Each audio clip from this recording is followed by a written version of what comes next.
എൻ്റെ ജീവിതത്തിൽ ആദ്യമായിട്ട് കൊടുങ്ങല്ലൂർ ഭരണിക്ക് പോയപ്പോൾ ഉള്ളൊരു വീഡിയോ ആണ് കേട്ടോ ഇത്. കൊടുങ്ങല്ലൂരാണ് നമ്മൾ താമസിക്കുന്നതെങ്കിൽ പോലും ഞാൻ ഇതുവരെ കൊടുങ്ങല്ലൂർ ഭരണിക്ക് പോയിട്ടില്ല. അപ്പോൾ ഭരണിപ്പാട്ടിനെ പറ്റി ഞാൻ പറഞ്ഞറിയണ്ടല്ലോ, അപ്പോൾ അതെല്ലാവർക്കും അറിയുന്നതുകൊണ്ട് തന്നെ നമ്മൾ ആ ഒരു പരിസരത്തെ ഈ ഒരു സമയത്ത് പോകാറില്ല. പക്ഷെ ഇത്തവണ സജീഷേട്ടനൊക്കെ ഉണ്ടായിരുന്നതുകൊണ്ട് അവർ പറഞ്ഞു നമുക്കൊന്ന് വെറുതെ പോയിട്ട് വരാമെന്ന് പറഞ്ഞിട്ട് ഞങ്ങൾ 4 പേരും കൂടി ഇറങ്ങിയാണ്. ഞാനും നിഗി, സജീഷേട്ടനും കണ്ണനും കൂടിയാണ് ഞങ്ങൾ പോയത്. ഞങ്ങൾ അവിടെ ചെന്ന് അപ്പോൾ ഇങ്ങനെ എന്താ പറയുക, ഇതൊക്കെ ഒന്ന് നമ്മൾ അല്ലാതെ യൂട്യൂബിലൊക്കെയാണ് നമ്മുടെ തൊട്ടടുത്ത് നടക്കുന്ന ഈ ഒരു സംഭവം കാണുന്നത്. നമ്മൾ നേരിട്ടൊരു എക്സ്പീരിയൻസ് ആവട്ടെ എന്ന് വിചാരിച്ചാണ് ഞങ്ങളെല്ലാവരും കൂടി പോയത്.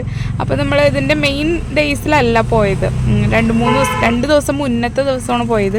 അപ്പോൾ അതുകൊണ്ട് തന്നെ ഒത്തിരി പേരൊന്നും ഉണ്ടായില്ല കേട്ടോ. ആളുകളൊക്കെ വന്ന് ആ ഒരു തിരക്കൊക്കെ തുടങ്ങുന്നേ ഉണ്ടായുള്ളൂ. അപ്പോൾ ഇതൊക്കെയാണ് അവിടുത്തെ പൊതുവെയുള്ള കാഴ്ചകൾ. ഇതുമാരെ അവരെ വ്രതമൊക്കെ എടുത്ത് ഇങ്ങനെ വന്നിട്ടാണ് ഇങ്ങനെയൊക്കെ ചെയ്യുന്നത് അവിടെ. അപ്പോൾ അതൊക്കെ നമുക്ക് നേരിട്ട് കാണാൻ വേണ്ടിയിട്ടൊരവസരം കിട്ടിയെന്ന് പറയാം. അപ്പോൾ എന്തായാലും അങ്ങനെയൊക്കെ ഞങ്ങളെല്ലാവരും കൂടി പോയി. അപ്പോൾ അതിനകത്ത് സജീഷേട്ടനെയും നിഗിനെയൊക്കെ പരിചയമുള്ള ഒരുപാട് ആളുകളെ കണ്ടു കേട്ടോ. അപ്പോൾ ഭയങ്കര സന്തോഷം തോന്നി നമ്മുടെ നാട്ടിലേക്ക് വന്നിട്ട്.